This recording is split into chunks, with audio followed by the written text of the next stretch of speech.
আসসালামু আলাইকুম। আমরা অনেকেই অ্যাকাউন্টে ব্যালেন্স থাকার পরেও উইথড্র দিতে সমস্যা ফেস করি, ব্যালেন্স উইথড্র হয় না। কিভাবে সঠিক নিয়মে উইথড্র দেব তার নিয়ম এবং প্রসেস এই ভিডিওতে দেখাবো, তাই সম্পূর্ণ ভিডিওটি দেখতে থাকুন। ব্যালেন্স উইথড্র দেওয়ার জন্য প্রথমে ওয়ালেটে চলে আসবেন। ওয়ালেটে আসার পর উইথড্রতে ক্লিক করবেন। উইথড্র বাটনের নিচে দেখেন কি কি কারণে উইথড্র রিজেক্ট আসে।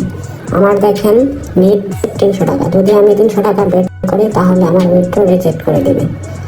এখানে দেখেন প্রতিদিন 3 বারের বেশি উইথড্র দেওয়া যাবে না এবং 100 থেকে 25,000 পর্যন্ত আমরা উইথড্র দিতে পারবো। এখন আমার উইথড্র দিতে হলে 380 টাকা বেট করে আমাকে উইথড্র দিতে হবে, তাই আমি এখন 380 টাকা বেট করব।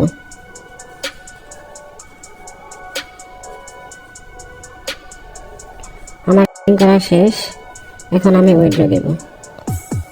এখানে দেখেন আমার নেট 00 টাকা, এখন আমি উইথড্র দিতে পারবো। উইথড্র দেওয়ার জন্য আমাদেরকে ওয়ালেট সেট করতে হবে। ফার্স্টে উইথড্রতে একটি ক্লিক করব এবং ই ওয়ালেট সিলেক্ট করব। ই ওয়ালেট সিলেক্ট করার পর অ্যাডে একটি ক্লিক করব।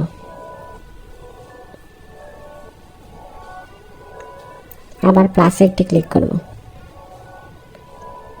এখানে আমি বিকাশে উইথড্র দেব, তাই বিকাশ সিলেক্ট করব এবং এখানে আমার নামটি টাইপ করে দেব।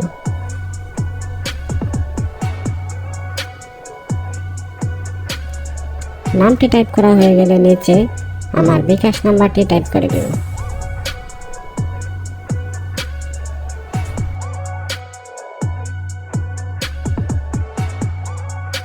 বিকাশ নাম্বারটি টাইপ করা হয়ে গেলে সেভে একটি ক্লিক করব এবং নাম্বারের উপরে একটি ক্লিক করব। আমার ই ওয়ালেটটি অ্যাড হয়ে গেছে। এখন আমি উইথড্র অ্যামাউন্ট টাইপ করব। আমার যেহেতু 120 টাকা ব্যালেন্স আছে, আমি সবগুলাই উইথড্র দিয়ে দেব। 120 টাকা টাইপ করে উইথড্রতে ক্লিক করব।